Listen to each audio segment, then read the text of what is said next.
Tuan minta komen sama ada suara saya ni jelas ataupun tidak, sama ada clear ataupun tidak lah.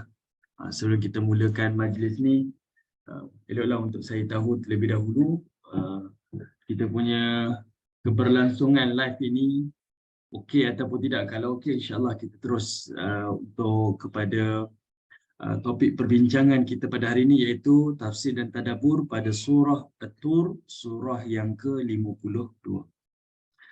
Okey.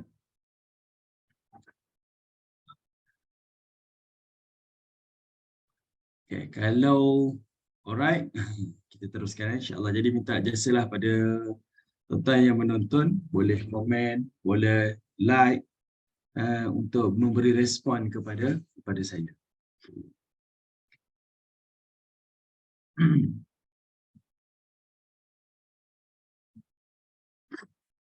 Okey.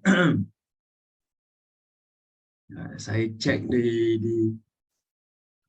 saya cek di Facebook. Okey, suara saya okey. Okey. Baik, alhamdulillah. Terima kasih kepada Puan Ruby. Alhamdulillah clear. Baik, insya-Allah kita mulakan. Jadi yang menonton kita live pagi ini sama ada melalui Zoom meeting, boleh ikuti link di Zoom meeting, dan juga yang mungkin mengikuti melalui Facebook PMP Subang Jaya Online.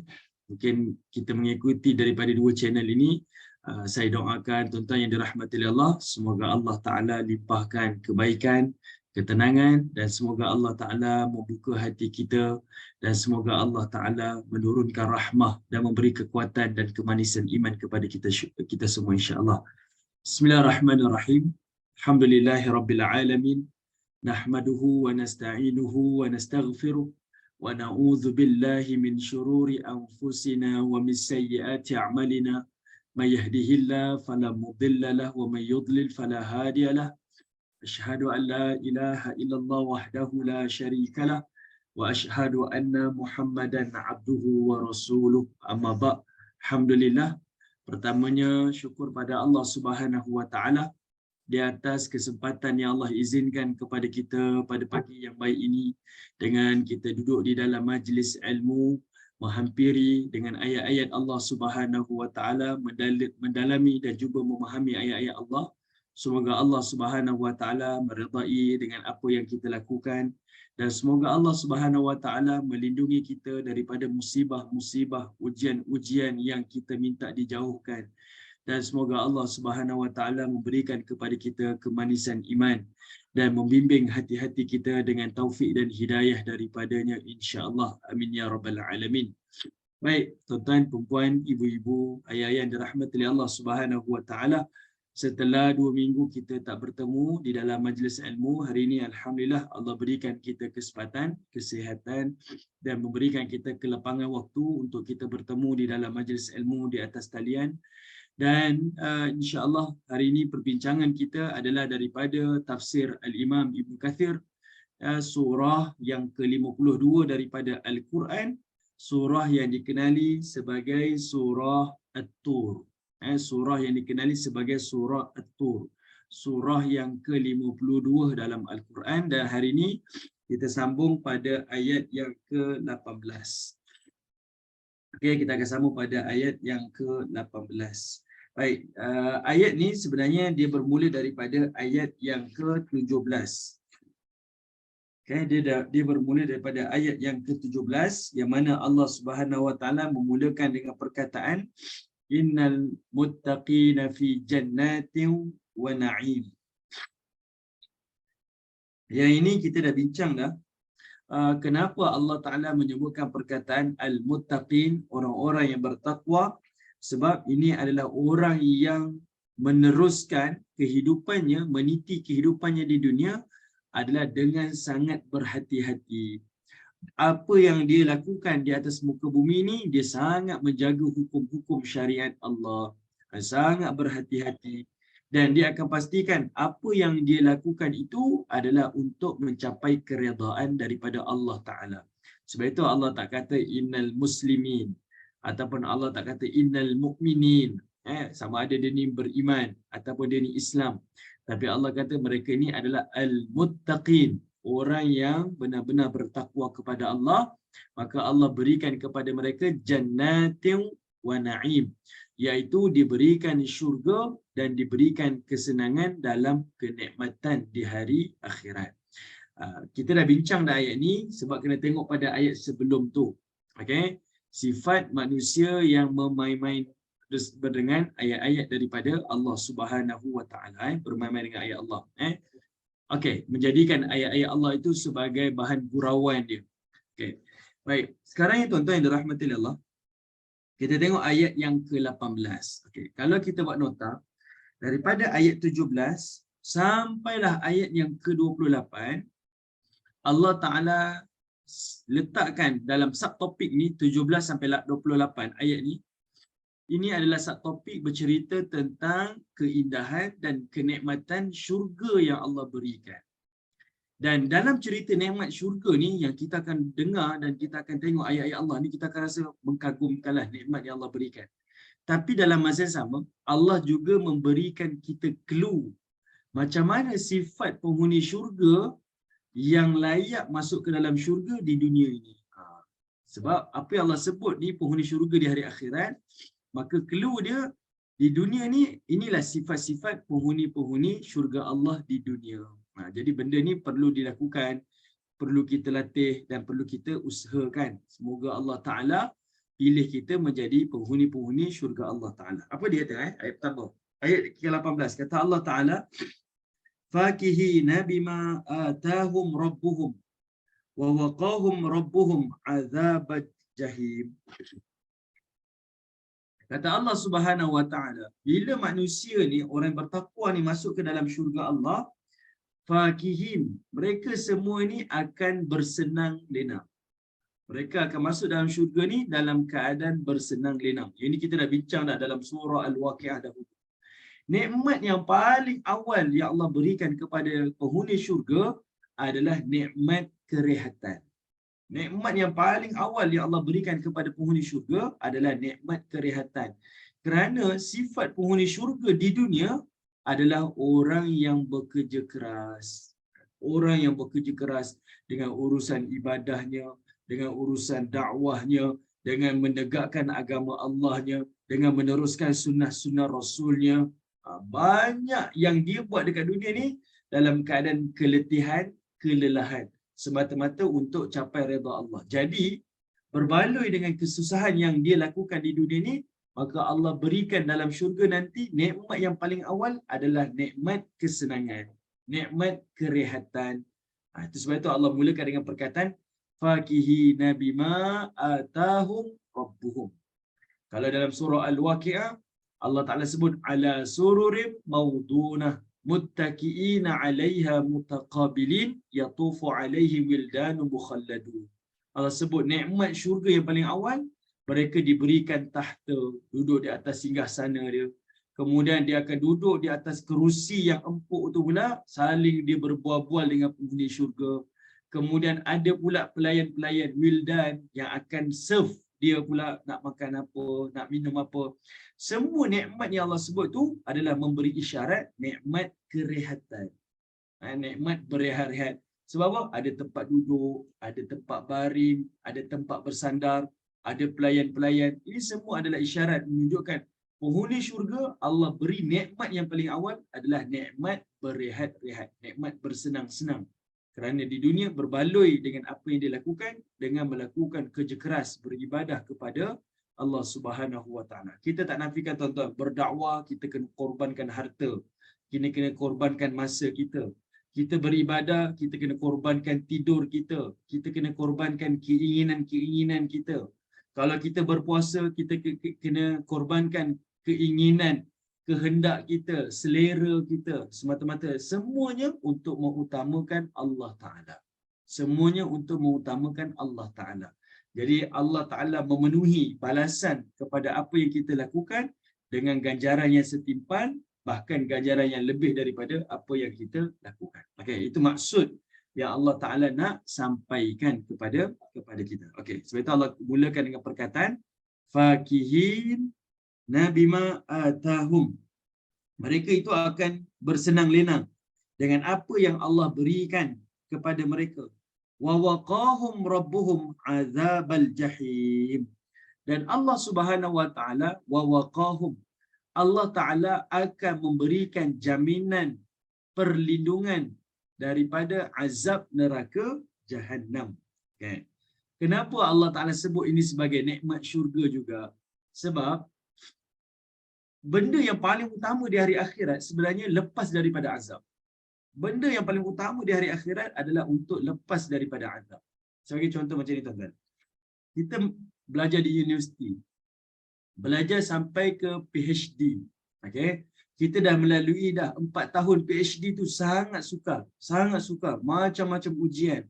Ujian kewangan lah, ujian mental, ujian kesihatan, ujian keluarga, ujian tempat kerja, kesibukan, macam-macam. Sampai satu tahap, bila kita dah menghadapi susah tu, kita kata apa? Saya ni lulus pun okey dah. Kan kita letak satu tempat, kita kata saya ni lulus okey dah. Sebab apa? Ujian tu sangat menyusahkan, sangat membebankan. Saya ni kira lepas pas je okey dah. Asalkan pas cukup lah. Tapi Allah nak tunjukkan kepada kita, di hari akhirat, Allah bukan sekadar paskan kita daripada azab. Bukan sekadar lepas saja. Bahkan Allah tambah lagi dengan nikmat. Sebab bagi manusia di hari akhirat, lepas daripada azab neraka tu pun dah kira syukur dah.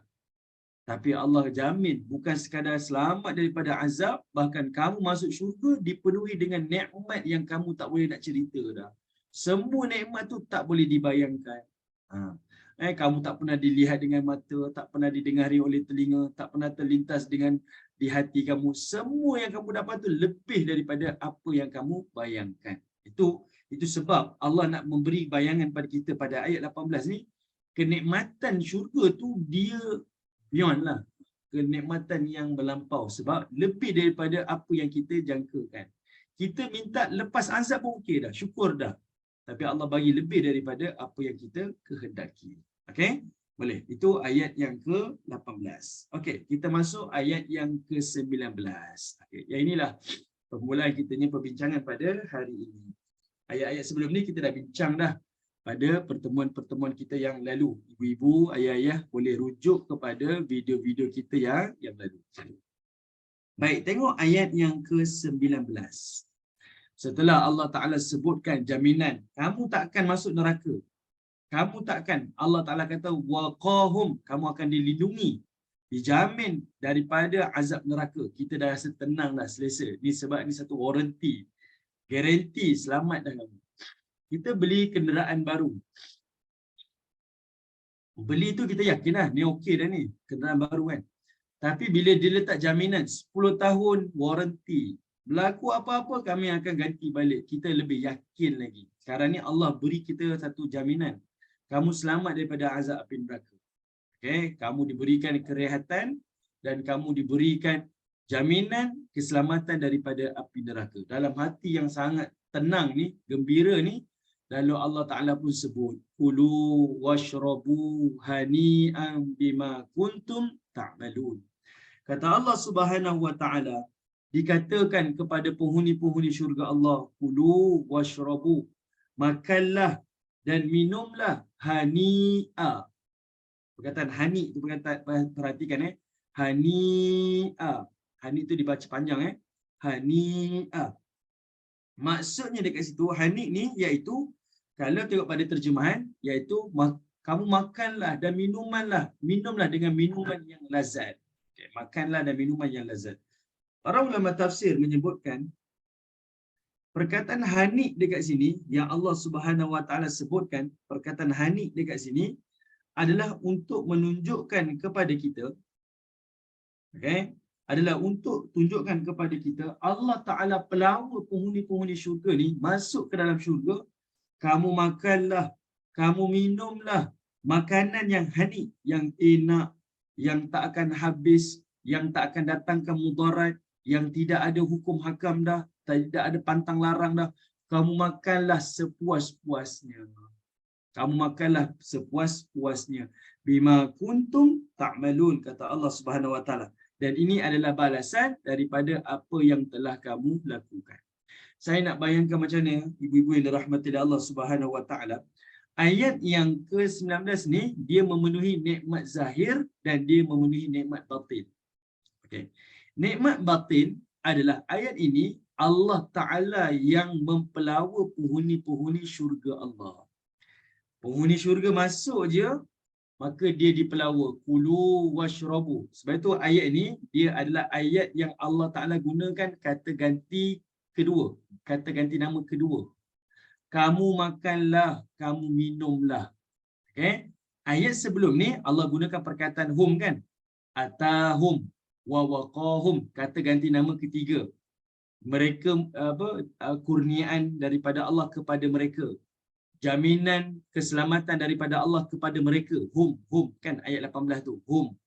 Itu mereka, kata ganti ketiga. Merujuk pada orang. Tapi bila ayat ke-19 Allah kata kamu. Allah kata kamu, kulu.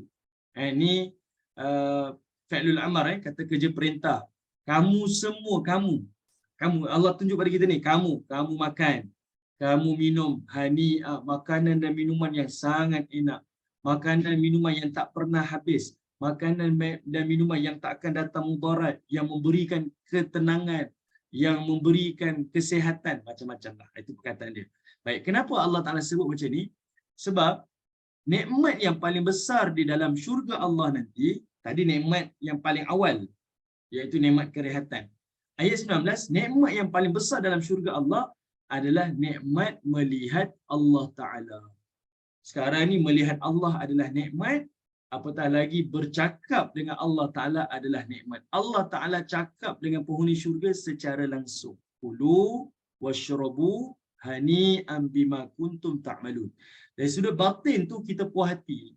Sebab apa? Memenuhi batin kita, nikmat yang paling tak terkata adalah kita dapat bercakap, berlihat secara langsung dengan Allah Subhanahu Wa Taala.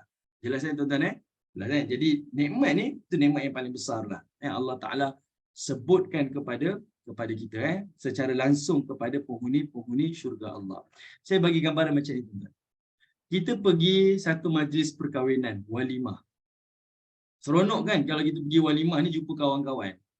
Okay, jumpa kawan-kawan. Kita makan apa yang kita nak. Tuan rumah kata, mari makan. Ni semua ni memang awak ni datang dijemput, makanlah. Minumlah. Okay.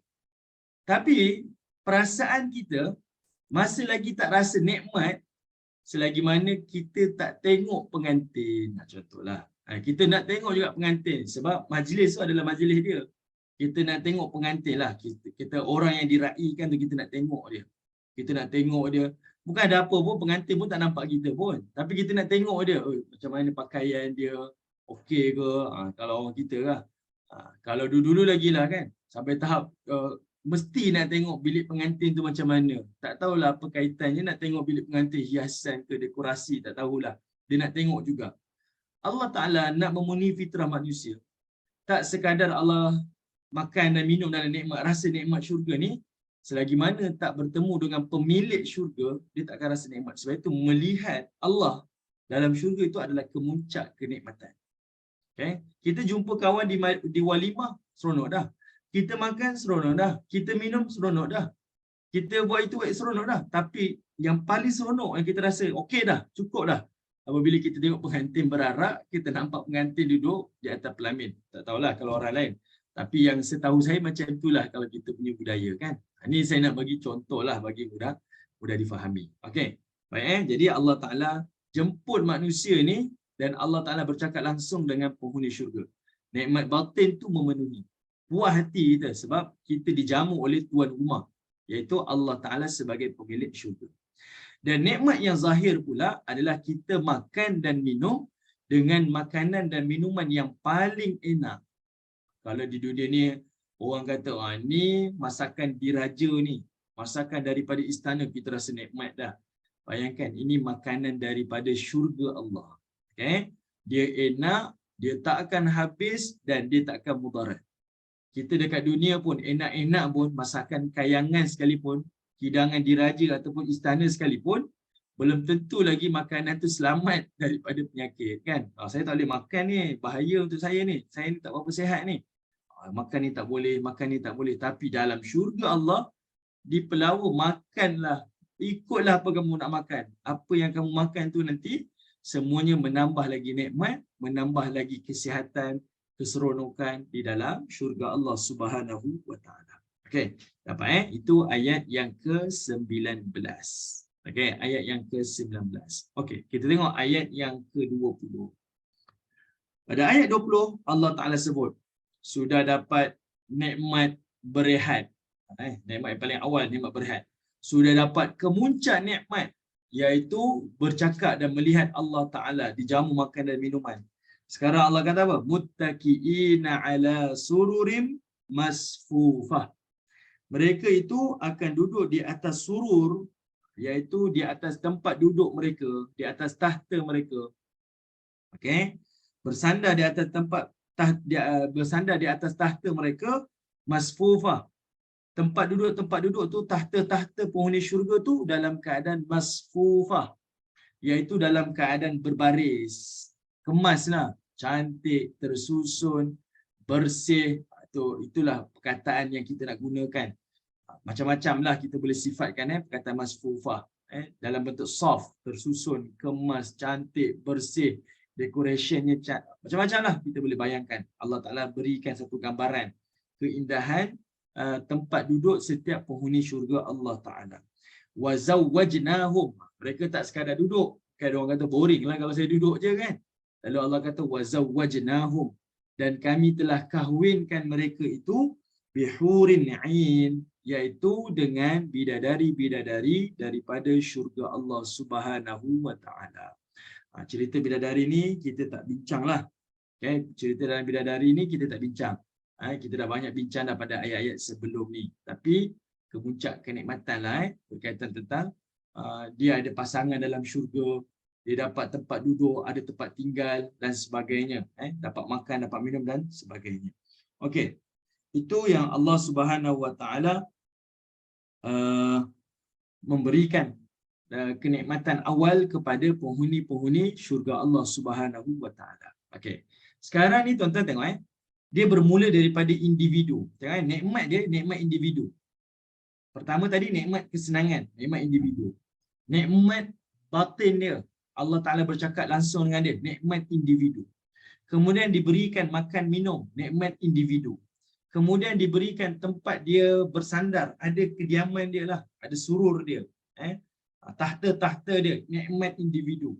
Kemudian daripada individu dia berpindah jadi nikmat berpasangan. Okay? Kita masa bujang nikmatlah, ada duit, ada pekerjaan, dah ada kerja, dah ada kereta, ada rumah. Kita cakap dengan orang tua kita, mak saya nak kahwin lah mak, saya dah ada jodoh ni. Ada jodoh pun kita rasa lagi nikmat, kan? Ada pasangan yang bersama dengan kita, nikmat. Okey. Sekarang nampak dia nikmat tu Allah Taala kembangkan. Daripada nikmat individu, kemudian dia dikembangkan menjadi nikmat secara berpasangan. Dikahwinkan dengan bidadari. Tengok ayat yang ke-21. Okey, kita pindah ayat 21. Tengok ayat 21 ni, nikmat tu dia makin lagi bertambah. Apa dia? Allah Ta'ala sebut ayat 21. Walladzina amanu wa taba'athum dzurriyyatuhum biimanin alhaqna bihim dzurriyyatahum wa ma alatnahum min amalihim min syai'. Kullu mri'in bima kasaba rahin. Ayat 21 ni ibu-ibu yang dirahmati Allah, ayat-ayat yang dirahmati Allah. Kalau kita baca dan kita faham sungguh, kita rasa banyak pengajaran yang kita boleh gali daripada ayat 21. Baik, apa yang Allah Ta'ala kata? Allah cerita, penghuni syurga ni, setelah dia ada nikmat secara individu, nikmat diri dia dah komplit, ada pula pasangan hidup dia komplit, lalu Allah tambah lagi nikmat dia. Apa kata Allah? Walladzina amanu, dan orang-orang yang beriman. Wattaba'athum dzurriyyatahum, dan zuriat-zuriat keturunannya yang menuruti keadaan iman dengan dia. Ini anak-anak cucu dia ni. Okay. Alhaqna bihim, kami akan pertemukan balik. Alhaqna ni kami akan kumpulkan dia balik. Kumpulkan dia balik. Dia jumpa dengan anak dia, jumpa dengan cucu dia, keturunan, duduk balik. Zurriyatahum. Dia akan berkumpul dengan keluarga dia. Wa ma alatnahum min amalihim min syai'. Dan kami sedikit pun tidak mengurangi pahala amal-amal yang mereka lakukan. Okey. Okey, apa yang kita nak bincang? Tengok ibu-ibu yang dirahmati Allah. Tengok, para ulama tafsir menyebutkan bila Allah Taala cerita tentang penghuni syurga, dan ini disebutkan dalam beberapa tafsir, bila penghuni syurga ni masuk syurga, dia akan tanya beberapa perkara pada Allah Taala. Pertama, dia akan tanya mana mak ayah saya. Yang kedua, dia akan tanya mana pasangan saya. Dan yang ketiga, dia akan tanya mana anak-anak saya. Ini disebutkan oleh para ulama tafsir. Dan ini yang dipegang oleh Ibnu Jarir At-Tabari. Kita boleh baca dalam tafsir At-Tabari, ada bawa riwayat ini, iaitu penghuni syurga akan tanya pada Allah, mana ibu bapa saya, mana pasangan saya, dan mana anak-anak saya. Sebab apa? Dia nak memenuhi nikmat. Kita dapat nikmat macam mana pun, seronok macam mana pun, raya kita mesti nak balik kampung. Kan? Raya mesti nak balik kampung.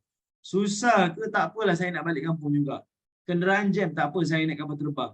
Kapal terbang tak ada, tak apa, saya naik bas. Kita akan buat sesuatu yang luar daripada kebiasaan, semata-mata kita nak berhimpun dengan ahli keluarga kita. Jadi Allah bayangkan pada kita, nikmat syurga ni dia betul nikmat, sangat nikmat.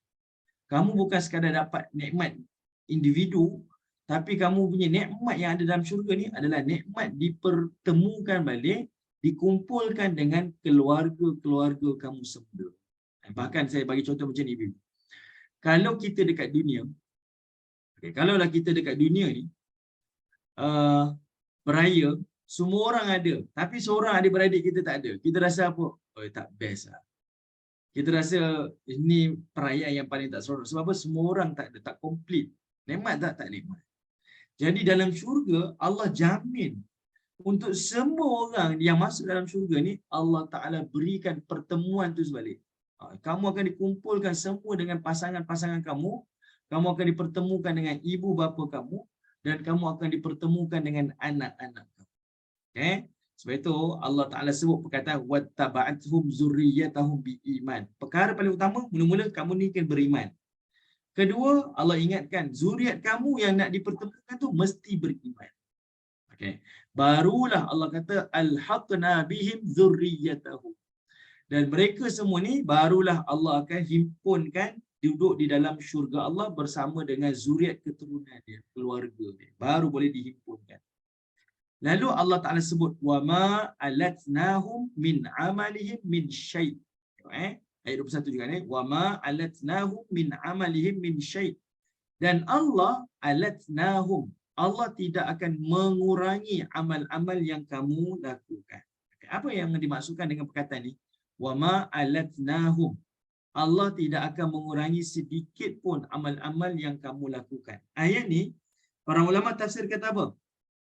Iaitu semua manusia ni akan dipertemukan dengan nenek moyang mereka, ibu bapa mereka, anak-anak mereka dan cucu-cucu mereka. Semua akan dihimpunkan keluarga pun. Meskipun amal perbuatan, ada ahli keluarga kita ni, amal perbuatan dia tu tak selayaknya untuk dia duduk di tempat bapak dia contohnya. Bapaknya amal soleh hebat, duduk di syurga Firdaus. Dia ni golongan al-muqarrabin contoh.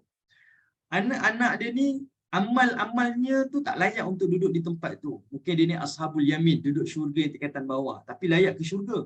Tapi di sudut amal dia tak layak untuk naik ke tingkat atas. Kata Al-Hafiz Ibn Kathir, dia kata apa? Asbab kerana orang tua dia golongan al-muqarrabun, duduk syurga yang tertinggi, maka anak-anak ni semuanya Allah upgrade naik ke atas. Ini syafaat, ibu ayah dirahmatillah. Ini syafaat. Sebab Allah Ta'ala tidak akan kecewakan dan Allah Ta'ala tidak akan terbitkan kesedihan di dalam hati-hati penghuni syurga Allah. Sesiapa yang menjadi wali Allah, kekasih Allah, wakil Allah Ta'ala ni, maksudnya dah jadi ahli syurga ni, Allah tak akan kecewakan dia walaupun hanya sedikit perasaan sedih. Tak apa. Yang anak-anak cucu kamu ni asal dia masuk syurga je, dia duduk tingkat bawah ke, paling bawah ke, semua Allah upgrade. Yang penting mereka ni dihimpun dan dipertemukan di tempat yang sama. Okay? Itu perkataan al-haqna. Dan sebab itu Allah kata wa ma alatnahum min amalihim min syai'. Tak ada orang dikurangkan. Kerana dia ni upgrade, ambil pahala dia ni tak ada dah. Istilah tu dah tak ada dah. Allah berikan rahmah dan Allah Ta'ala memberikan syafaat kerana amal-amal daripada orang tua mereka. Okay? Yang itu yang disebutkan ya di dalam tafsir. Jelas kata ni? Jelas Allah Ta'ala akan himpunkan semua penghuni-penghuni syurga ni bersama dengan keluarga. Yang duduk di syurga yang terendah, semuanya di-upgrade. Bukan yang daripada atas turun ke bawah, tak Yang daripada bawah semua upgrade ke atas. Macam kita naik kapal terbang lah. Benda yang paling utama mesti ada tiket kapal terbang dulu lah.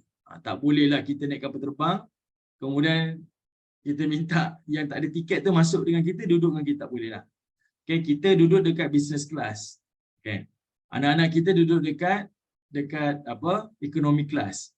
Sekarang kita kata dengan stewardess ke apa ke, kita kata boleh tak kalau kita nak minta anak-anak kita tu upgrade. Dia tu boleh sebab dia ada tiket, kita upgrade je. Sebab ada kosong dekat business class okey, kita upgrade.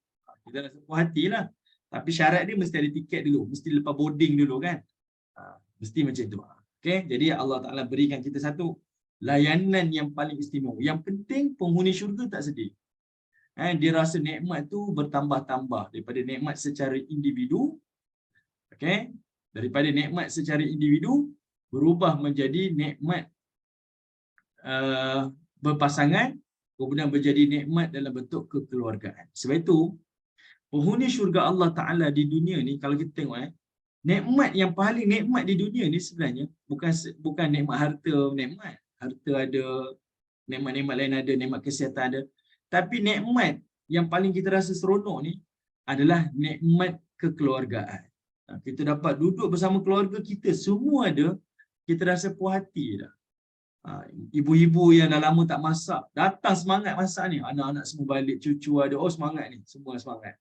Kita cancel semua benda, saya nak duduk dengan keluarga saya. Itu nikmat yang Allah Ta'ala berikan dekat dunia. Kita dah rasa rasa manis dan nikmat tu. Bayangkan Allah Ta'ala beri di hari akhirat lebih lagi daripada apa yang pernah kita rasa di dunia. Okay. Al-Hafiz Ibnu Katsir kata apa lagi?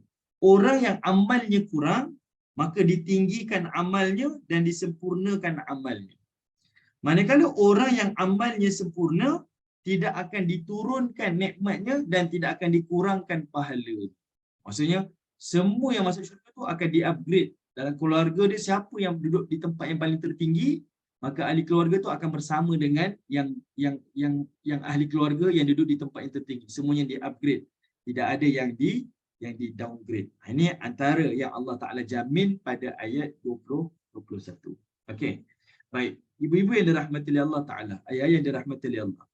Pada ayat ni, kita boleh faham apa? Pertama, iaitu ada dua perkara yang kita rasa nikmat pada ayat 21 ni. Ada dua perkara.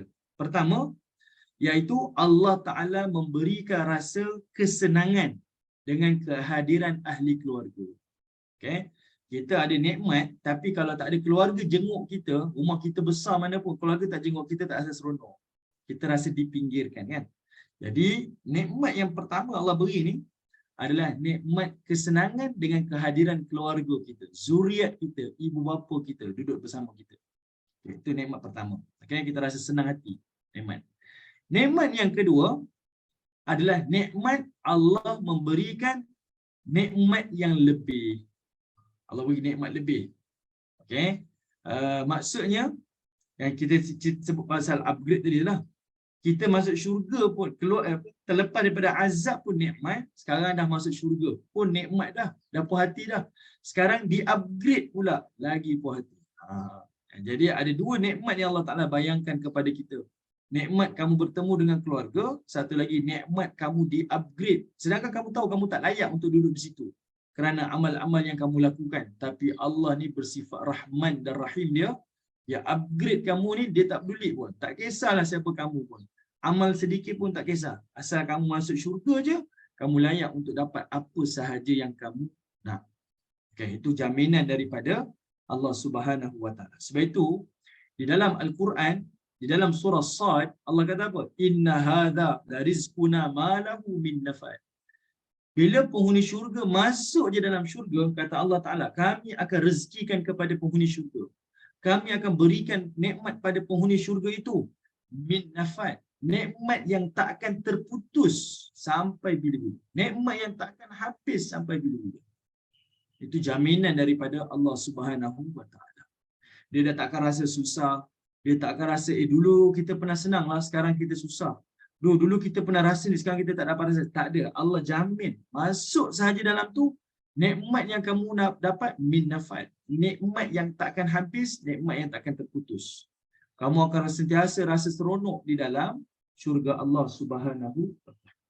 Okey. Baik. Tuan-tuan yang dirahmati oleh Allah Subhanahu Wa Ta'ala. Kemudian, apa pelajaran yang kita dapat daripada ayat ini? Kita tak habis lagi. Cuma kita nak dapatkan pelajaran. Ni Allah Ta'ala tunjukkan kita clue. Clue kepada penghuni syurga. Sifat penghuni syurga di dunia ni, clue dia. Kita nampak, penghuni syurga ni masuk syurga, dia tanya terus. Mana mak ayah dia, mana pasangan dia, mana anak-anak dia. Walaupun dia dah berkahwin lah, dikahwinkan dengan bidadari, nikmat kemuncak nikmat. Dia dapat makan minum yang paling nikmat. Dia diberikan kesenangan paling nikmat. Tapi Allah didik orang mukmin. Allah tunjukkan kepada kita, sifat penghuni syurga ni, dia tak selfish. Dia tak ego. Dia tak selfish. Dia tak pentingkan diri sendiri. Kalau kita bayangkan, kalaulah dia dah ada rumah cantik, dia dah berkahwin isteri cantik, dia dah ada makan minum sedap, ada pendapatan, dia dah, orang kata kalau di dunia ni dah foya lah ni. Dia dah berhibur foya, dia tak ingat dah orang tua dia, dia tak ingat dah kampung halaman dia. Sebab dia dah hebat dah, dia dah rasa senang sangat dah. Tapi Allah tunjuk penghuni syurga, sifat dia, dia tak selfish. Dia dah rasa dah nikmat berkahwin dengan bidadari. Dia dah rasa nikmat makan minum yang sedap, diberikan tahta sebagainya. Tapi dia tetap tanya, mana mak ayah saya? Mana pasangan saya? Mana anak-anak saya? Sebab dia rasa lagi nikmat kalau nikmat ini dirasai dengan seluruh penghuni syurga, dengan ahli-ahli keluarganya dahulu. Itu Allah Ta'ala tunjukkan kepada kita. Sifat penghuni syurga di dunia ni, dia tak pernah selfish. Dia tak pernah pentingkan dirinya sendiri. Dia sentiasa utamakan ahli keluarga yang lain. Dan saya bawa satu hadis daripada Nabi SAW. Okay. Nabi kata apa? Ini satu ingatan kepada kita. Ahli keluarga ni, dia sentiasa menjadi keutamaan. Okay. Ahli keluarga ni sentiasa menjadi keutamaan. Termasuklah, kita jangan beribadah. Oh, saya puasa sampai saya abaikan keluarga. Saya solat, saya sampai abaikan keluarga. Saya buat haji umrah, saya sampai abaikan keluarga. Saya bersedekah, saya saya sampai lupakan keluarga. Isteri tak dapat nafkah, anak-anak tak dapat nafkah. Sebab apa? Saya nak sedekah ni. Saya nak buat kerja-kerja kebajikan ni, saya tak memenuhi. Saya ada tanggungjawab di rumah ni, tapi saya tak peduli sebab saya nak buat kerja dakwah. Hati-hati ibu-ibu yang dirahmati Allah, ayah-ayah yang dirahmati Allah. Sebab apa? Nabi ingatkan, kata Nabi, kafa bimar'i ithman ay yudayyi'a man yakut, kata Nabi SAW. Cukuplah seseorang itu berdosa di sisi Allah apabila dia melalaikan apa orang yang duduk di bawah tanggungannya. Kita ingat kita beribadah ni, kita berdakwah ni masuk syurga. Tapi sekali kita beribadah dan berdakwah sampai abaikan keluarga kita, hati-hati. Dia membawa kita ke neraka Allah. Sebab penghuni syurga, dia tak selfish. Dia tak pentingkan diri dia sendiri. Okay? Dia tak ralik dengan diri sendiri. Dia nak ahli keluarga semua masuk syurga. Macam itulah kita beribadah. Kadang kita seorang je bangun solat subuh. Kita tak kejut adik-beradik kita. Kita tak boleh lantak dia lah, itu amal dia masing-masing lah. Tak. Dia sama-sama. Dia sentiasa usaha bawa ahli keluarga dia. Dan ini termasuklah dalam hal yang berkaitan dengan iman, amal dan juga taqwa. Pesan kita jaga tanggungjawab kita, bagi nafkah pada mereka. Dalam masa yang sama, ingatkan juga tentang amal-amal iman, taqwa pada mereka. Sebab kita tak pentingkan diri sendiri. Ahli syurga tak pernah pentingkan diri sendiri. Okay? Kalau mereka tak beriman, dakwah. Kalau mereka ada keaiban, tutup kelemahan dan keaiban mereka. Okay? Tutup kelemahan dan keaiban mereka. Jangan duk share-share pada orang lain. dia ni macam ni, dia ni macam ni. Tidak. Orang penghuni syurga sifat tak macam tu. Sebab itu Allah tunjuk pada kita. Satu nikmat ke satu nikmat, satu nikmat ke satu nikmat. Sebab ini sifat yang Allah cuba cerita di sebalik ayat-ayat nikmat di dalam syurga Allah. Kita dapat bayang nikmat syurga dah ni. Sekarang kita nak tahu apa sifat pada penghuni syurga. Salah satunya yang inilah. Mereka sentiasa menjaga ahli keluarga mereka. Okey. Sebab itu bila kita bekerja, bila kita beribadah, bila kita berdakwah, kita tanya pada diri kita, apa yang saya lakukan ni mengabaikan tidak orang yang duduk di bawah tanggungan saya? Mak ayah kita duduk di bawah tanggungan kita kalau mereka dah makin tua dan menyandarkan hidup mereka pada kita. Ada tak sampai saya ni lupakan mak ayah saya? Balik kampung ke tidak? Mak saya ni cukup tak ubat-ubatan dia? Cukup tak keperluan-keperluan dia? Kita tanya pada diri kita. Kita boleh sibuk dengan urusan-urusan lain, tapi jangan sampai kita terlupa kita ada tanggungjawab di rumah. Okay? Kita ada tanggungjawab pada ibu bapa kita. Kita ada tanggungjawab pada isteri kita, suami kita. Dan kita ada tanggungjawab pada anak-anak kita. Okay? Anak-anak macam itu juga. Ingat, kita ada tanggungjawab pada orang tua kita. Itulah dia berpusing di antara itu. Ini pengajaran yang kita nak belajar supaya kita sentiasa beringat kalau ini menjadi sifat kepada penghuni syurga di hari akhirat, maka ini jugalah adalah sifat penghuni syurga di dunia. Okey. Baik. Pengajaran kita tak ralit dengan nikmat yang ada, tapi kita masih lagi memberikan perhatian kepada ahli keluarga kita. Okey. Baik. Tuan-tuan yang dirahmati oleh Allah Subhanahu wa taala. Okey. Tuan-tuan tengok Al-Hafiz Ibn Kathir dia sebut apa lagi? Okey, Al-Hafiz Ibn Kathir. Okey, Al-Hafiz Ibn Kathir dia kata apa? Allah Ta'ala beri kurniaan ini, maksudnya bapa contohnya, datuk dan neneknya masuk syurga, di syurga yang tertinggi. Kemudian dia request, mana anak saya dan cucu saya? Lalu disema-sema anak cucu dia dah masuk syurga dah, tapi syurga yang terendah. Lalu semua mereka ni di-upgrade, naik bersama, duduk di tempat datuk dan neneknya di syurga yang tertinggi. Okay. Kata Al-Hafiz Ibn Kathir, dia kata apa? Allah berikan nikmat ini adil. Nikmat yang Allah berikan kepada manusia ini adil. Kenapa?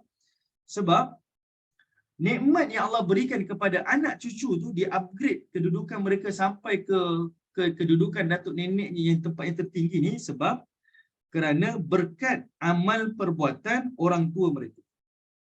Anak tu dapat naik ke tingkatan yang lebih baik sebab berkat daripada amal soleh mak ayah dia. Okey, datuk nenek dia.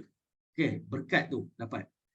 Sedangkan kurniaan Allah Ta'ala kepada orang tua tu pula adalah disebabkan berkat doa daripada cucu keturunan mereka. Nampak tak? Ayah ni dengan anak ni dia saling memerlukan. Kita kata, oh macam itu untunglah anak, dia beramal sikit-sikit, mak ayah dia amal hebat-hebat, asbab mak ayah dia duduk syurga tinggi, anak pun dapat naik atas. Kita nampak macam tu. Sebenarnya tidak.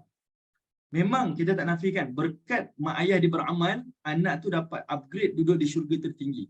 Tapi mak ayah pun kena ingat juga, ni Nabi sebut, mak ayah pun kena ingat juga. Mak ayah tu boleh jadi dapat duduk di tempat yang tertinggi asbab daripada doa daripada si anak. Doa daripada si anak. Amal-amal si anak yang anak-anak dia buat dapat kepada mak ayah dia menjadikan amal ayah dia ni kantung-kantung pahala dia tu naik. Okey, kita buat satu contoh. Bukan satu contoh, satu dalil. Nabi sebut dalam satu riwayat Ibnu Majah, riwayat Imam Ahmad. Nabi kata apa? Innallah la yarfa'u darajat lil 'abdi salih.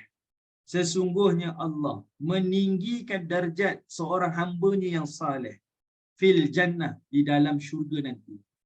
Fayaqulu, lalu dia berkata, Nabi SAW berkata, ya Rabbi anni li hadhi.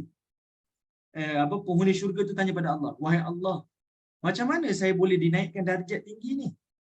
Penghuni syurga ni dia masuk syurga, tiba-tiba Allah naikkan darjat dia, naik lagi tinggi darjat, naik lagi tinggi darjat. Dia bertanya pada Allah, macam mana saya boleh ditinggikan darjat ni? Lalu kata Allah Ta'ala, fayaqulu, Allah kata apa? Bi istighfar waladika laka. Dia adalah kerana istighfar anak kamu kepada kamu. Nampak? Okey? Istighfar anak kamu kepada kamu. Kerana anak kamu minta pengampunan untuk kamu, kamu dinaikkan darjah. Apa Si ayah ni, dia duduk di syurga tertinggi, menjadi sebab anak dia di-upgrade masuk syurga tertinggi bersama mak ayah dia. Tapi mak ayah pun kena ingat, boleh jadi mak ayah tu duduk di syurga tertinggi adalah kerana doa-doa dan amal-amal yang anak-anak dia lakukan. Anak dia lakukan. Saya niatkan ni untuk mak ayah saya ni. Saya buat badal haji untuk mak ayah saya ni. Saya beramal soleh, saya minta pengampunan, saya doakan. Semua tu jadi pahala pada mak ayah dia. Dan pahala tu semua menjadikan mak ayah dia upgrade naik atas.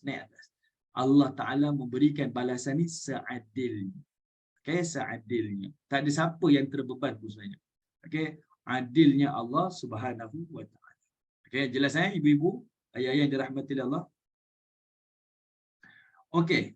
Puan Syimah tanya. Waalaikumsalam warahmatullahi. Macam mana pula mereka yang tidak punya anak saleh? Macam mana mereka yang tak punya anak saleh?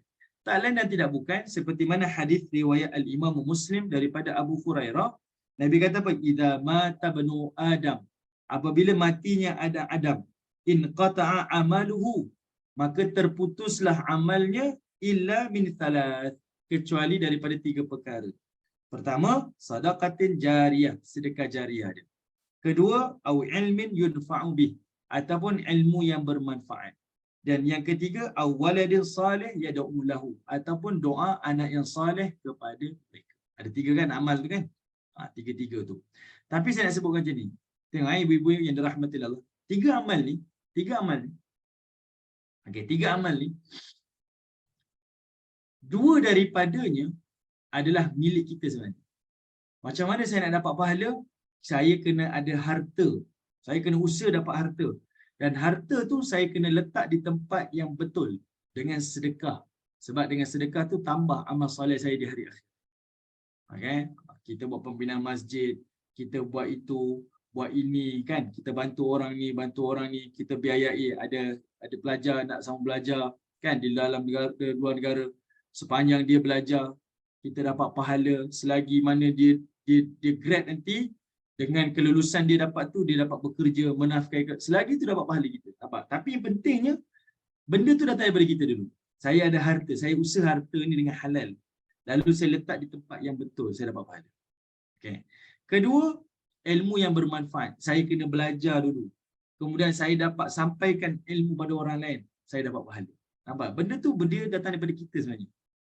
Kita kena usaha dulu, baru kita dapat manfaat tu. Dan yang ketiga, anak yang soleh. Anak yang soleh tu pun, walaupun anak doakan kita, tapi alhasilnya, permulaan tu sebenarnya kita sendiri. Kita tak tahu macam-macam kita invest pada anak ni. Nak dia membesar jadi soleh, nak membesar jadi orang yang ingat mak ayah dia, nak jadi, kita tahulah susah senang nak membesarkan anak-anak ni sampai jadi soleh ni, bukan benda yang susah. Tapi ROI tu adalah kan, return on investment. Kita dah invest, kita nak ada return lah. Dan sudah tentulah return tu daripada Allah, cuma nak mudah fahamnya. Macam itulah. Kalau dia tak ada anak, boleh jadi melalui sedekah dia. Kalau dia tak ada anak, boleh jadi melalui ilmu. Ini 3 perkara yang Nabi SAW sebut sebagai pencen kubur kepada penghuni-penghuni syurga Allah Subhanahu wa Ta'ala. Baik, kejap saya tengok ada soalan lagi.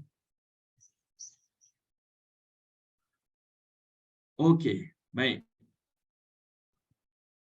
Kemudian tuan-tuan.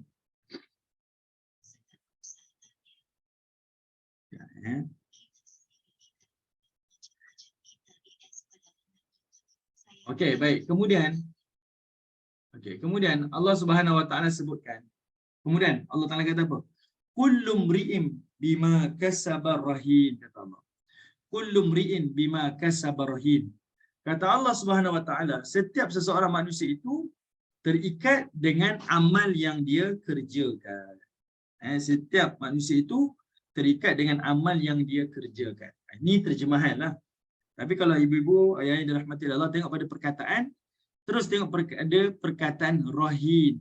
Rohin itu apa? Rohin ni dia datang daripada perkataan rohana. Rohanun kan? Iaitu selalu kita sebut dengan perkataan ar-rahnu. Ini pajak gadai ni. Pajak gadaian Islam ni. Pajak gadai. Rohnu kan? huruf ra, huruf ha, huruf nun tu. Pajak gadai. Apa maksud pajak gadai dekat sini? Okey, saya nak bagi contoh kat sini. Kita nampak dah Allah Ta'ala bagi seadil-adilnya. Okay, Allah bagi ganjaran seadil-adilnya. Ada apa, mak ayah masuk syurga, anak-anak dapat upgrade masuk syurga, naik ke tingkatan yang utama.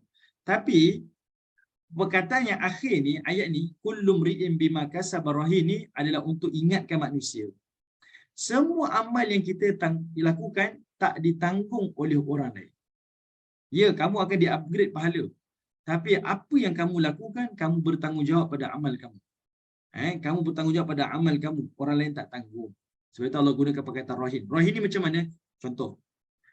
Kalau kita ada pajakan. Kemudian kita ada hutang. Kemudian kita ada masa. Okay, contohlah kita buat satu gambaran. Pajakan kita emas. Ini kita pajak gadai kita ni emas. Okay. Kita dapat hutang iaitu duit kita. Kita pajakkan emas kita, kita dapat duit. Kemudian kita diberikan masa, kita diberi tempoh. Kamu kena selesaikan dalam tempoh setahun. Okay. Ni saya pajakkan emas saya, awak dapat duit. Kalau awak nak balik emas ni, awak kena selesaikan dalam tempoh setahun. Kalau tidak, burn lah. Kalau kita nak tengok dalam kehidupan kita, pajakkan kita diri kita. Diri kita ni kita pajak pada Allah Ta'ala. Hutang kita pada Allah, Allah beri kita nikmat. Diberi nikmat akal, diberi nikmat kesihatan, diberikan nikmat usia, diberikan nikmat macam-macam nikmat dekat dunia ni, ada hutang kita dengan Allah Ta'ala. Masa dia sepanjang hayat kita di dunia. Jadi kita manfaatkan ke tidak nikmat Allah ni? Kalau kita manfaat sungguh-sungguh, kita boleh cagar nanti di hari akhirat nanti, iaitu dengan diri kita tu masuk ke dalam syurga Allah, bebaskan dia. Kalau kita tak mampu cagarkan di hari akhirat, maka masuklah kita ke dalam neraka Allah. Itu Allah Ta'ala gunakan perkataan tu supaya nak mudah faham. Benda yang paling utama sekali, sebelum yang kita dah nampak nikmat ni Allah boleh upgrade dan sebagainya, tapi yang paling utama, kamu tanggung amal kamu sendiri. Kamu kena layakkan diri kamu masuk syurga dahulu, barulah kamu boleh menikmati nikmat-nikmat yang disebutkan tadi. Di upgrade, duduk bersama keluarga. Tapi kalau kamu tak boleh layakkan diri kamu, tak boleh cagarkan diri kamu untuk masuk syurga Allah, tak boleh nak buat apa-apa. Mak ayah kamu tak boleh nak upgrade kamu, tak boleh. Benda tu tak membantu. Boleh faham tak? Sebab itu Allah menggunakan perkataan rahin. Jelas Boleh. Alright. Okey, itu antaralah yang Allah Subhanahu Wa Taala sebutkan pada ayat 21. Betul lah nikmat Allah Ta'ala ni sangat luas. Sangat luas. Betul-betul nikmat. Okey, kita tengok pada ayat yang ke-22. Ayat 22 Allah kata apa? Sudahlah dapat duduk dengan keluarga, dipertemukan semula, saling berbual-bual, saling kita beramal mesra, cerita tentang masing-masing, dapat tubuh badan yang cantik. Kita bayangkan macam hari raya lah. Sebenarnya dalam hadis-hadis Nabi cerita, Allah Ta'ala ni seminggu sekali, iaitu pada setiap hari Jumaat, maka akan ada yang hari raya lah. Kita andaikan macam hari raya. Sebab nikmat tu akan digandakan pada setiap Jumaat. Okay? Sebab hari Jumaat, hari kita beribadah di dunia. Hari Jumaat di hari akhirat adalah hari kita bertemu dengan Allah Subhanahu Wa Ta'ala. Penghuni syurga akan bertemu dengan Allah secara langsung. Lalu dinaikkan nikmat-nikmat yang dia dapat, ditambah lagi. Itu satu perayaan lah, satu perayaan kenikmatan yang Allah berikan. Jadi sekarang ni kita jumpa dengan keluarga kita, duduk bersama-sama, berbual-bual, tak ada tempoh. Macam mana kita rasa sedihnya, lepas berlalunya hari raya, semua anak nak balik kampung, nak sibuk kerja, nak itu, kita rasa sedih. Dalam syurga dah tak ada dah, semua berhimpun. Okay, sudahlah bertemu, lalu Allah kata apa? Wa amdadnahum bifakihatin walahmin mimma yashtahun. Kata Allah Subhanahu Wa Ta'ala, dan penghuni-penghuni syurga tu dah berhimpun tu, wa amdadnahum, kami lipat gandakan bagi mereka. Wa amdadnahum, dan kami melipat gandakan bagi mereka, iaitu bifakihatin, buah-buahan. Maksudnya ditambah-tambahkan lagi nikmat buah-buahan. Walahmin, dan juga daging-daging. Mimma yashtahun, daripada macam-macam jenis yang mereka kehendaki, yang mereka syahwatkan. Apa yang mereka teringin Allah tunaikan. Okey, baik. Dekat sini ayat 22 ni Allah sebut banyak nikmat. Banyak nikmat. Nikmat pertama iaitu Allah Taala sebut tentang nikmat tambahan rezeki. Dia bukan nikmat keperluan dah. Makan minum tu dah bukan keperluan. Keperluan tu cukup dah. Sekarang yang Allah beri ni adalah wa amdadna. Allah lipat gandakan. Dan ini adalah nikmat. Okay. Ini ibu-ibu kena nampak dia adalah sebagai nikmat daripada Allah Subhanahu wa taala. Okey. Dia bukan lagi keperluan dah. Bukan saya makan sebab saya perlu dah. Keperluan tu cukup dah. Sekarang ni Allah tambah lagi. Ini menzahirkan nikmat kan. Kita boleh makan ni. Dapat keperluan pun cukup. Tapi tak. Keperluan tu dah ada dah. Memang komplit dah. Sekarang ni Allah tambah. Sebab itu Allah kata wa amdadna. Dan setiap kali lipat ganda ni, iaitu dia bererti melipat ganda ni secara berulang-ulang. Sebab itu kalau tengok terjemahan, dia tulis dari semasa ke semasa. Berulang-ulang, bertambah-tambah, tambah-tambah. Satu tempoh habis, tambah lagi nikmat, tambah lagi nikmat. Dan dia tak akan habis. Okay? Dia tak akan habis. Dia tak ada penghujung. Dia akan terus bertambah-tambah nikmat-nikmat tersebut. Okay. Ini nikmat pertama lah. Wa amdadnahum. Kami berikan nikmat berlipat ganda kepada mereka. Dapat makan pun dah syukur dah. Sekarang ni bukan sekadar makan dah. Nikmat tu lebih-lebih lagi dah. Berlebih-lebih dah. Berlebih-lebih dah. Okay. Kedua, Allah Subhanahu Wa Taala kata apa? Nikmat yang Allah berikan tu nanti adalah nikmat buah-buahan dan juga nikmat daging. Saya bayangkan macam ni ibu. Ayah-ayah yang dirahmati Allah. Kita kalau kita bertemu dengan keluarga, tak cukup dengan berbual kan? Mesti dengan makan minum. Mesti ada makan minum. Mesti ada. Dengan makan minum tu bertambah lagi nikmat. Jadi kita dah boleh dapat isyarat dekat situ lah. Jumpa keluarga nikmat, tambah pula makan minum lagi nikmat. Tak makan dekat luar, makan dekat rumah pula. Ada orang serve pula. Oh, lagi nikmat. Jadi Allah Ta'ala memenuhi kita punya kehendak kita. Jumpa keluarga nikmat, kemudian dihidang-hidang pula makanan-makanan tu dihidang-hidang. Oh, syukur sungguhlah, puas hatilah. Itu nikmat yang Allah berikan. Perhatikan dekat sini, Allah mendahulukan perkataan bifakihatin walahmin, kata Allah. Allah tambahkan nikmat daripada buah-buahan dan juga daging-daging. Para ulama tafsir, dia kata apa?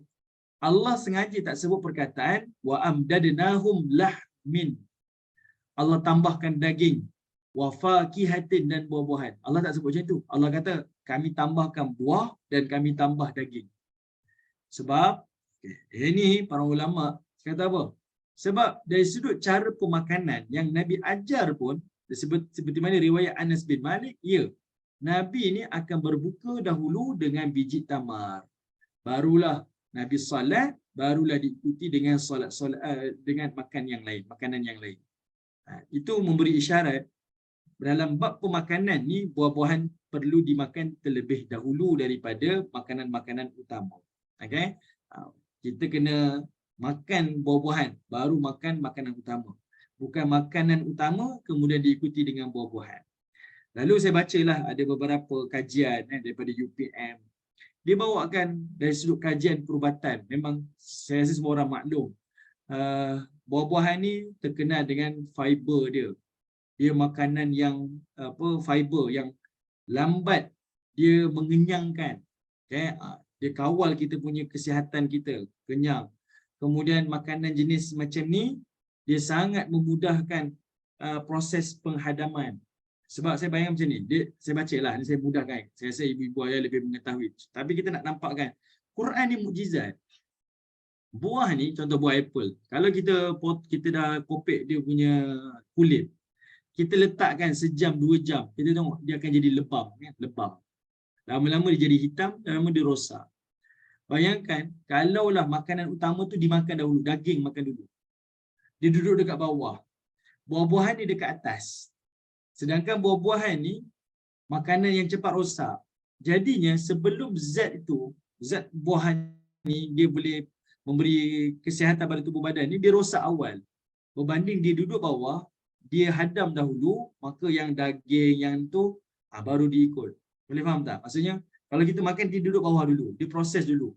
Barulah yang lain akan proses. Yang lain-lain makanan-makanan utama tu proses daging, nasi ke, nasi biryani ke, nasi Bukhari ke, nasi Arab ke, nasi madhubut ke, mandi ke apa, baru diproses. Yang pentingnya buah tu diproses sebab dia mudah dicernakan kan. Jadi biar dia ni. Tapi kalau dia duduk atas, dia rosak je. Dia punya zat tu tak datang kepada tubuh. Sebab yang bawah-bawah tu daging, nasi semua tu lambat. Jadi macam itulah perumpamaan. Kita nak mudah faham lah. Tapi kalau dari sudut perbincangan ahli-ahli perubatan ni, detail lah. Adalah istilah-istilah dia, saya tak pandai sebut. Tapi Allah Ta'ala susun perkataan tu untuk menunjukkan kepada kita keutamaan. Okay. Bukan ayat ni saja. Bahkan kalau kita baca surah Al-Waqi'ah pun kita baca benda yang sama kan. Allah kata apa? Wa fakihatim mimma yatakhayyaru wa lahmi tayrim mimma yashtahu. Allah beri mereka buah-buahan yang mereka pilih. Kemudian baru Allah berikan mereka daging burung yang mereka kehendaki. Kan Allah sebut buah dulu baru Allah sebut daging. Okey? Makan buah dulu baru diikuti dengan daging. Okey. Baik. Itu antaralah yang Allah Taala sebutkan. Tapi yang paling seronoknya bila Allah kata aku tambahkan buah-buahan. Kemudian aku tambahkan daging. Mimma yashtahun. Apa yang kamu kehendaki. Yashtahun ni syahwat. Apa yang kamu syahwatkan, yang kamu teringin. Hari ini kita tak nafikan. Dekat dunia sahaja, daging macam-macam jenis. Ada jenis lembu, lembu wagyu lah. Ada jenis A5 lah. Ada yang sampai berkulat lah. Saya pernah tengok orang jual daging sahaja beribu-ribu. Jenis daging ni beribu. Daging ni beribu. Dia rasa dia macam ni. Ni lembut. Sebab itu Allah highlight perkataan yashtahun. Apa yang kamu ingin. Apa yang kamu ingin.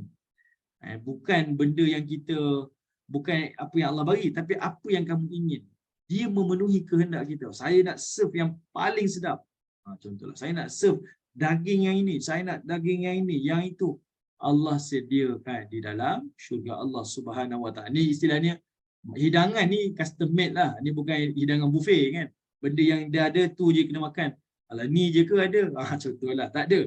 Ini semuanya ala carte, order je. Order kita akan buat custom untuk secara personal kepada penghuni-penghuni syurga Allah Subhanahu Wa Taala. Okey. Baik. Dari sudut makanan, buah-buahan, dari sudut haiwan-haiwan, daging-daging itu akan menarik hati dan memberi selera kepada penghuni-penghuni syurga Allah Subhanahu Wa Taala. Okey, kemudian Allah Taala sebut lagi. Kata Allah Subhanahu Wa Taala, yatanaza'una fiha ka'san la laghun fiha wala ta'thim. Okey. Sudah ada buah-buahan, sudah ada makanan daging, maka Allah kata apa? Yatanaza'una fiha ka'san. Dan penghuni-penghuni syurga Allah ni mereka akan berebut-rebut gelas-gelas di dalam syurga. Okay, tengok Allah Taala sebut yatanaza'un. Mereka ni akan berebut-rebut gelas di dalam syurga. Okey, apa maksud berebut-rebut gelas? Kalau tengok pada ayat ni kata melahirkan kemesraan dan sebagainya. Okey. Okey, baik. Kita ada komen tak dekat Facebook? Tak ada kan? Di Facebook tak ada komen Ya, ada lah. Ayat 19 ni hampir, okey, saya tengok yang Prof kata, ayat 19 ni hampir sama dengan Al-Mursalat 43 dan Al-Haqqah ayat 24. Lebih kurang, betul. Betul, lebih kurang. Pengulangan ni sering kali lah. Pengulangan ni sering kali diulang-ulang. Alright. Baik, tuan-tuan yang dirahmati Allah Subhanahu Wa Taala. Tengok lagi Allah kata apa lagi? Yatanaza'una fiha ka'san. Penghuni syurga ni dia dah makan, dia dah berbual, dia ni. Lalu mereka ni berebut-rebut, bergurau senda, merebut-rebut gelas. Allah menggunakan perkataan ka'san. Ka'san. Okey. Yatanaza'un, rebut ni adalah kita kata bergurau senda lah, menzahirkan kemesraan. Okey, menzahirkan kemesraan. Happy lah ni, cerita happy berebut-rebut. Okey, bukanlah bergaduh, bertelingkah tak. Rebut-rebut ni adalah untuk memberi isyarat kemesraan. bergurau senda di antara penghuni-penghuni syurga Allah Ta'ala, ahli keluarga bersama dengan keluarga mereka. Okey, sekarang ni Allah gunakan perkataan ka'san. Ka'san ni kita terjemah sebagai piala lah. Kalau dulu, kalau kita tengok ayat-ayat syurga yang lain, ka'san ni dia adalah gelas yang tidak ada tangkai pemegang tu. Dia tak ada tangkai yang pemegang tu. Okey, dia gelas sahaja, gelas. Okey. Baik, kenapa Allah kata dia berebut ka'san? Kenapa Allah tak kata dia merebut ibrik? Kan sebelum ni kita pernah baca ayat Quran yang lain, yatufu alaihim wildanu mukhalladun bi akwabin wa abariqa wa ka'sin min ma'in. Dalam syurga Allah, gelas ni ada 3.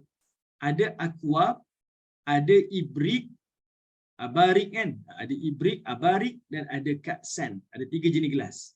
Akwab, abarik, ka'san. Tapi Allah Ta'ala sebut yang dia rebut adalah ka'san. Sebab setiap gelas minuman tak sama. Macam kita lah, di rumah kita pun ada macam gelas. Gelas ada cawan plastik, ada cawan itu ada. Minuman air panas, gelas macam ni. Air sejuk, minuman macam ni. Minuman petang-petang, macam ni. Adalah kita punya peraturan di rumah kita lah. Okay, nak makan mi, mangkuk. Nak makan nasi, pinggan. Ada. Jadi setiap gelas ni ada fungsi-fungsi dia. Minuman-minuman yang tak sama. Okay, kenapa Allah sebut perkataan ka'san dekat sini? Dia mudahnya ada 3 perkara. Sebenarnya banyak lagi lah. Tapi saya keluarkan 3 hikmah dia. Pertama, sebab ka'san ni dia memudahkan. Okey, memudahkan. Memudahkan ni artinya dia bukan gelas yang ada pemegang. Kalau gelas yang ada pemegang tu dia tak mudah. Okey, dia tak mudah sebab kita kena pegang dia punya cangkuk dia tu, pemegang dia tu. Jadi kalau dia gelas yang tak ada cangkuk tu kita boleh pegang dia punya kaki di bawah tu pegang. Okay. Itu nak memudahkan penghuni-penghuni syurga Allah Ta'ala. Ini isyarat dia untuk memudahkan. Sebab nak cerita syurga ni nikmat sampai tahap Allah nak mudahkan. Nak sangat memudahkan penghuni-penghuni syurga. Okay. Alright. Dia boleh pegang. Kedua adalah isyarat kesempurnaan. Sebab kalau gelas yang ada pemegang, dia hanya boleh minum pada bahagian tertentu sahaja. Kalau dia pegang tangan kanan, dia minum belah bibir cawan belah sini. Kalau dia pegang tangan kiri, dia akan minum bibir cawan sebelah sini. Tapi kalau dia gelas, dia menunjukkan isyarat kesempurnaan. Sebab semua bibir cawan tu dia boleh minum. Dia tak ditentukan bahagian mana dia perlu minum. Betul tak? Faham kan? Dia kesempurnaan.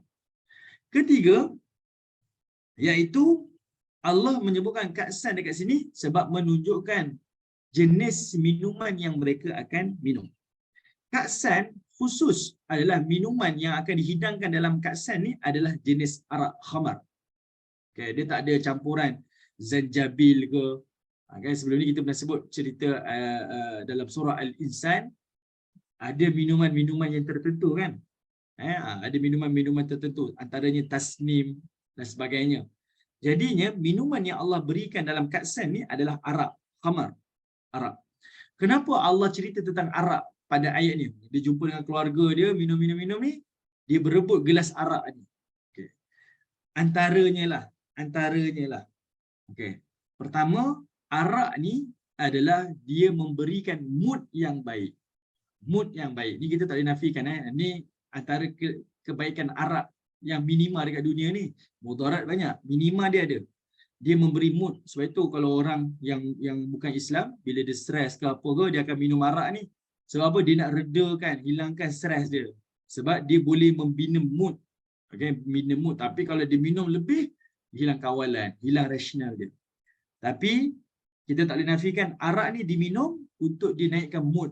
Dia lebih gembira, dia lebih happy, dia lebih seronok, dia lebih macam-macam lah. Itu yang Allah Ta'ala gunakan perkataan ka'san. Kenapa mereka berebut cawan ni? Waktu mereka jumpa dengan ahli keluarga ramai-ramai ni, sebab untuk tambah lagi nikmat lagi, tambah lagi kegembiraan, tambah lagi keseronokan. Itu mesej Allah. Kedua, sebab arak ni juga, saya tanya ibu-ibu, yang kedua apa lagi? Rasa-rasa lah. Kenapa Allah hidangkan arak? Allah sebut tentang ka'san yang dihidang arak ni. Kenapa tak jenis minuman yang lain? Rasa-rasa. Ada cuba tak?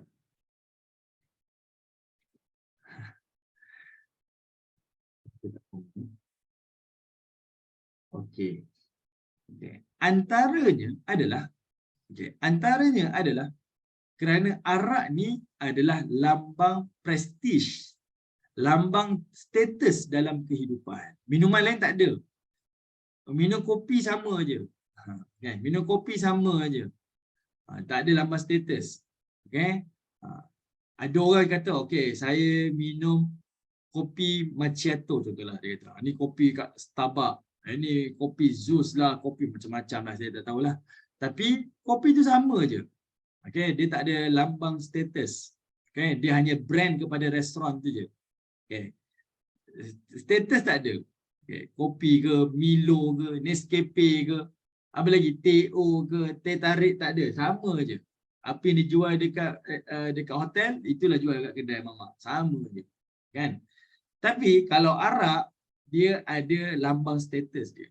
Kalau arak jenis ni, campuran ni, status dia ni. Kalau arak jenis ni, campuran ini, status dia ni. Okay? Dia ada dia punya lambang status dia. Kalau dia dapat minum ni, dia ni. Okay. Alright, betul lah tu. Kan? Dia Qatar kan? Okay, dia tak fun lah kan? Sebab dia akan membina mood. Satu lagi, arak ni pula dia adalah lambang status. Sebab tu kita boleh tengok lah daripada movie ke apa ke, arak ni memang kalau golongan elit dia akan minum jenis arak jadi macam ni. Golongan yang ni dia arak macam ni. Sebab itu kita ada macam-macam jenis nama arak. Ada kita panggil arak, ada kita panggil apa? Todi. Ada kita panggil apa lagi yang nama saya dulu ada kita ingat apa? Adalah perkataan-perkataan yang merujuk pada arak tapi maksud tak sama. Maksud sama arak tapi dia melambangkan status. Whisky lah macam-macam, betul lah. Ada jenis-jenis dia. Okay?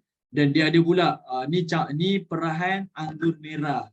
Ni perahan anggur hijau. Saya tahu ni sebab saya pernah tengok orang duk kan sekarang media sosial kan ada. Saya sedih jugalah. Kan kalau kita buat kopi ada barista kan. Di hotel-hotel, orang yang duk buat arak ni ada kalangan orang Melayu kita. Dan dia jadikan tu sebagai konten. Dia jadikan konten. Dia tunjukkan kalau dia nak hidang arak ni, ni cara dia nak buat. Saya tengok memang dia ada skill lah. Saya tengok skill dia tu. Kan? Macam-macam. Masuk ais lah, bakar lah, letak buah lah, cara potong lah, cara dia.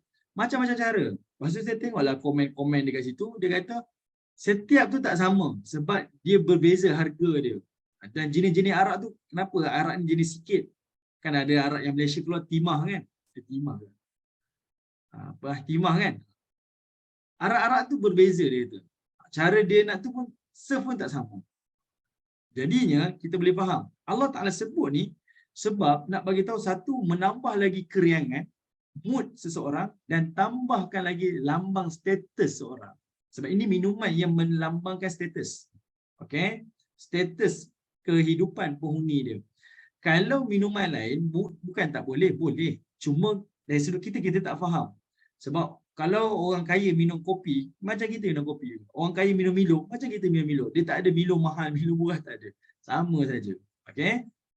Itu maksud dia. Tapi Allah jamin, minuman yang kamu minum ni tak sama dengan minuman dunia. La laghun.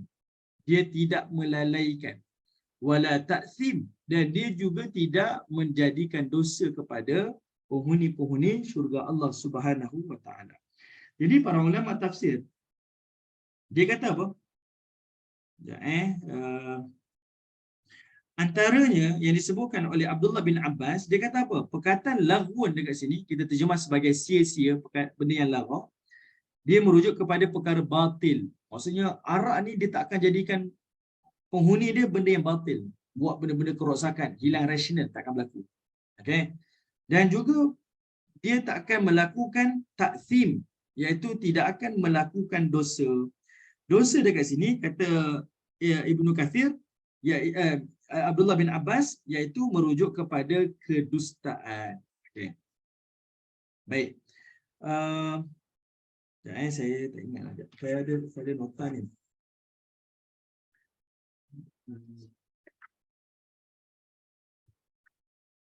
Okey. Yang ini kita boleh tengoklah dalam beberapa ayat-ayat Al-Quran. Saya tengok nota saya. Dalam ayat-ayat Al-Quran, Allah Subhanahu Wa Taala sebut dah. Antaranya, okey. Ibu-ibu yang dirahmati Allah, cuba buka surah As-Saffat, surah yang ke-45. Surah As-Saffat, surah 45. Surah As-Saffat, surah 37 ayat 45. Okay. Surah As-Saffat, okay. Surah As-Saffat, surah 45, surah 37 ayat 45. Surah 37 ayat 45. Okey. Apa yang Allah Taala sebut pada surah ni, surah As-Saffat ni? Kita surah As-Saffat, Allah Subhanahu Wa Taala kata apa? Kata Allah Taala surah As-Saffat surah 37 ayat 45. Allah kata apa? Yutafu alaihim bika'sin min ma'in. Maka diedarkan, bertawaflah kepada penghuni-penghuni syurga ni ka'sin, piala-piala yang mengandungi arak tu, min ma'in, yang diambil daripada syurga yang mengalir. Allah nak cerita nikmat. Arak ni dia adalah bukan bancuhan manusia dah. Dia bukan bancuhan manusia, bukan bancuhan malaikat.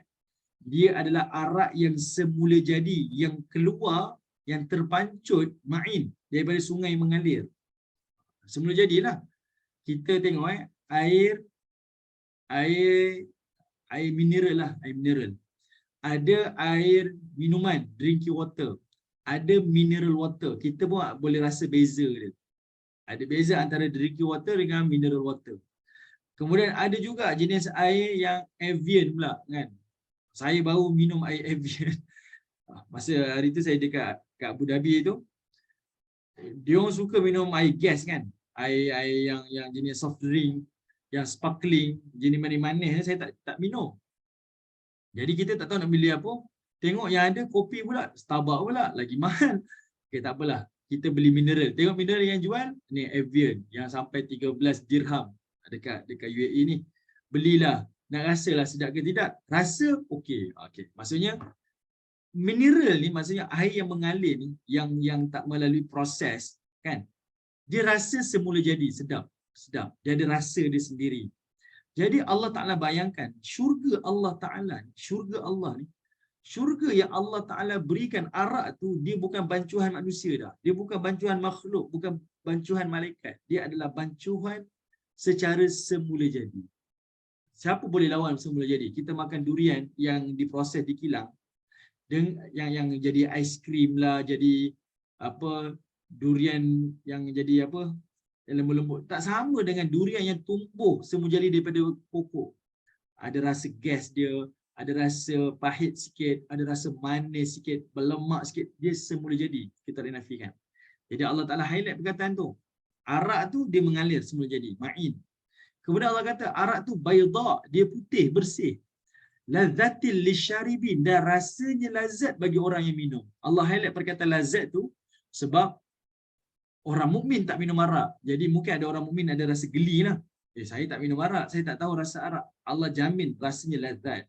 Rasanya lazat. Dan Allah sebut lagi, arak itu la fiha ghaulun. Dalam arak itu tidak ada ghaul. Tidak ada benda yang mudarat yang boleh jadikan pening. Ghaul ni maksudnya tak ada alkohol, tak boleh mendatangkan mudarat, tak boleh merosakkan kamu dan sebagainya. Walahum anha yunzafun. Dan arak itu tidak akan memabukkan, tidak akan membuatkan kamu hilang rasional, hilang pertimbangan dan sebagainya. Ini antara yang Allah Ta'ala sebutkan. Okay?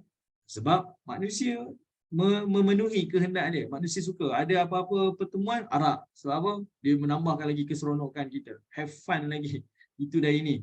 Jadi Allah jamin. Dalam syurga Allah beri. Tapi kenikmatan tu lebih lagi. Dan dia tidak ada benda yang merosakkan. Dan tidak ada benda yang memudaratkan. Okey. Itu yang Allah Ta'ala highlight. Kenapa Allah gunakan perkataan liyatanaza'una fiha ka'san la laghun fiha wa la ta'thim. Okey. Kemudian Allah Ta'ala sebut lagi. Nikmat apa lagi dalam syurga Allah? Ayat 24. Kata Allah Subhanahu Wa Taala pada ayat yang ke-24. Okay, terima kasih kepada Puan Shima yang share teks. Okay, terima kasih. Okay, ayat 24 Allah kata apa? Wa yatufu alaihim ghilmanun lahum ka'annahum lu'lu'um maknun. Kata Allah Subhanahu Wa Taala, sambil mereka duduk dengan ahli keluarga, ada pula dia punya makanan-makanan dia, ada pula minuman-minuman dia, bergurau dan sebagainya. Wa yatufu alaihim, lalu mereka ni diserve, dilayani, ditawaf, maksudnya ribuan pelayan-pelayan ni. Ghilman kata Allah. Ghilman dia datang daripada perkataan gulam, gulam, hamba, budak kan, pelayan. Jadi ghilman ni menunjukkan ni pelayan-pelayan yang muda-muda ni, paras muda-muda yang handsome, tampan ni. Ka'annahum, mereka ini adalah seperti lu'lu'um maknun, adalah seperti mutiara yang tersimpan baik. Okey. Perkataan lu'lu' ni mutiara, maknun yang tersimpan. Lu'lu' ni. Al-Hafiz Ibn Kathir kata apa? Maksud lu'lu' maknun ni, maksudnya pelayan-pelayan ni seperti mutiara, itu adalah bermaksud pelayan-pelayan yang duduk melayan penghuni-penghuni syurga Allah ni, pelayan yang indah, pelayan yang elok rupa parasnya, yang bersih dan cantik pakaian mereka. Seragam dia kemas, tampan, kalau dia berjambang-jambangnya dirapikan. Kita tengok saja mudah macam pelayan kapal terbang lah, kan? Pelayan kapal terbang. Macam mana dia pakaian dia seragam, kemudian dipastikan dia punya tubuh badan dia, ketinggian dia. Kalau yang ada jambang, ada janggut tu, pastikan dirapikan. Dia bukan boleh jambang panjang-panjang. Dia mesti diratakan, dikemas, semuanya dijaga. Bahkan saya ada kawan, dia ni bekas Mas Airline. Dia kata apa? Kami kena jaga kesihatan. Kalau tidak, kami tak boleh fly. Saya kata maksudnya macam mana? Kita ada mesin kita. Walaupun kita ni dah umur 40 lebih, kita berdiri atas mesin, mesin tu akan bagi tahu kita punya kesihatan ni macam umur 30-an ke, 25 tahun ke. Sebab dia hanya pastikan yang benar-benar sihat, yang betul-betul jaga tubuh badan dia, baru boleh fly. Nak betul-betul qualify jadi pelayan kapal terbang ni bukan senang. Jadi Allah Ta'ala sebut, pelayan-pelayan dalam syurga tu dia macam tu juga. Saya nak cerita pada ibu-ibu macam ni. Satu pengalaman saya lah, ni pengalaman baru. Saya baru balik daripada umrah kan. Saya balik, saya bawa satu trip ni VVIP. Kami ambil satu bas, satunya kita naik train. Tapi VVIP tak nak naik train, dia nak naik bas. Sebab dia tu, train hanya boleh bawa satu luggage, satu bag hand carry lah. Kecil je tak boleh ada kilo-kilo ada kalau naik train lah. Jadi dia kata kami naik bas sebab seorang je ambil luggage sampai 3-4 luggage. Banyak lagi dia pun pelik apa benda dia bawa pun tak tahulah, tak tanyalah. Jadi naik bas. Tapi sebabkan trip ni tak ramai dan dia trip VIP, dia nak naik bas yang business class. Saya pun menguruskanlah macam mana, rupa-rupanya di sana pula ada bas business class yang ada seat 27 seat, ada yang kurang daripada itu. Kalau dia ada harga dia. Kalau ambil package berapa hari ni, ada RM9,000, ada RM10,000. Saya ceritalah jujur dengan ibu lah. Ini bas saja yang bas saja. Bas ni pula kalau yang ambil seat 27, ni bas yang jenis dia ada macam-macam tahap. Tapi yang bas seat 27 ni dia ada table. Dia ada table, dia ada seat berhadapan, kemudian ada meja. Ada meja makan dan ada air jus yang disediakan dalam bas. Kalau kita berjalan jauh pun, bukan Madinah pun kita tak rasa. Sebab apa? Kita boleh berbual, ada wifi dalam bas, ada skrin, kan? Kita boleh ada entertainment dalam bas. Kita boleh macam-macam, boleh makan minum, ada meja selesa macam naik train. Tapi kalau kita nak ambil bas yang lagi mahal lagi, dalam bas tu siap ada makanan, ada kuih muih, ada pelayan. Dan seat dia macam seat business class tu, yang seat melengkung tu. Okay, tapi tak ramai lah yang boleh masuk.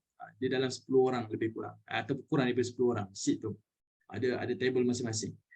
Bayangkan, okay, ini yang Allah Ta'ala tunjukkan kita dekat dunia pun dah ada orang serve macam tu. Okay. Makanan ada dah, boleh je kita pergi ambil sendiri kan. Kita naik bas, bawa beli makanan kita okey dah, dapat makanan bas okey dah. Naik bas tanpa beli makanan, dalam bas dah ada makanan, lagi okey. Sekarang ni makanan dah ada, bas pun nak jalan dah, ada pelayan pula. Nampak tak? Nikmat tu bertambah-tambah, nikmat tu bertambah-tambah. Allah tunjukkan. Dan gambaran yang Allah kata Lu'lu' Maknun ni, pelayan ni Allah gambarkan sebagai dia indah, tubuh badan dia, pakaian dia kemal bersih ni, sebenarnya itu adalah isyarat kepada apa? Kalaulah pelayan ni dengan gayanya bersih macam ni, dia punya makanan dia, kitchen dia mesti bersih. Sebab itu kan kita tengok restoran-restoran yang mahal-mahal ni, dia sangat menjaga kualiti kebersihan dia. Kenapa? Sebab itulah first impression kita kepada kualiti makanan dia, kan? Dan kualiti kitchen dia. Jadi Allah Ta'ala pun sebutlah benda ni untuk sebagai nikmat secara zahir lah, yang kita boleh bayang, kita boleh rasa tentang kenikmatan-kenikmatan di dalam syurga Allah Subhanahu wa Ta'ala. Okey? Baik, insya-Allah nanti kita akan sambung lagi pada ayat berikutnya. Ayat berikut ni sikit je dia punya cerita dia. Lepas ni kita akan cerita topik yang lain. Tapi secara mudahnya ibu-ibu ayah boleh tengok bila Allah sebut ayat 25 dan kemudian tu wa aqbala ba'duhum ala ba'di yatasaalu ni, walaupun mereka ni dah rasa nikmat secara individu, kemudian nikmat hidup berkeluarga, berpasangan, kemudian hidup nikmat berkeluarga pula, jumpa mak ayah, isteri, anak-anak semua, Allah tak nafikan mereka ada keinginan untuk nikmat bersosial. Nikmat itu berkembang. Sebab itu Allah kata apa? Mereka ni wa aqbala ba'duhum ala ba'din yatasaalun. Mereka saling berbual-bual dengan penghuni syurga yang lain. Tanya khabar kawan-kawan dulu macam mana ni bersosial. Okey? Dia berhubung dengan penghuni-penghuni yang selain daripada ahli keluarga mereka sendiri. Ni Allah Taala bayangkan kepada kita. Nikmat syurga ni daripada perkara yang paling kecil, remeh, sampailah perkara yang paling besar. Semuanya adalah nikmat. Dan sebab itu permulaan cerita ni Allah kata apa? Innal muttaqin fi jannatin wa na'im. Orang-orang yang bertakwa itu dia akan tinggal, dia akan duduk di dalam syurga wa na'im, dan mereka akan duduk di dalam kenikmatan. Tenggelam di dalam kenikmatan Allah Subhanahu wa Ta'ala. Okey? Baik, saya berhenti dekat ayat yang ke-24. InsyaAllah nanti kita akan sambung ayat yang berikutnya. Ayat syurga dia tinggal 1, 2, 3, 4. Ada 4 je ayat syurga ni. Okay, lepas tu kita dah masuk topik yang lain. Okey? Baik, terima kasih kepada ibu-ibu ayah-ayah yang menonton. Terima kasih kepada ibu-ibu ayah-ayah yang respon, yang buat nota dan sebagainya. Terima kasih banyak-banyak. InsyaAllah ada kesempatan yang lain, kita boleh jumpalah pada minggu hadapan. Kalau boleh nak jumpa secara on-site pula. Okey? Rasanya lama dah kita online. Okey, jadi ala kulli hal, terima kasih kepada semua. Semoga Allah Ta'ala memberikan kita kekuatan untuk beramal, termotivasi untuk terus mentaati perintah Allah, dan semoga ayat-ayat syurga yang kita baca ni, kitalah salah seorang yang Allah berikan peluang untuk menikmatinya insya-Allah di hari akhirat. Wallahu ta'ala alam. Assalamualaikum warahmatullahi wabarakatuh. Waalaikumsalam warahmatullahi wabarakatuh, Ustaz. Assalamualaikum.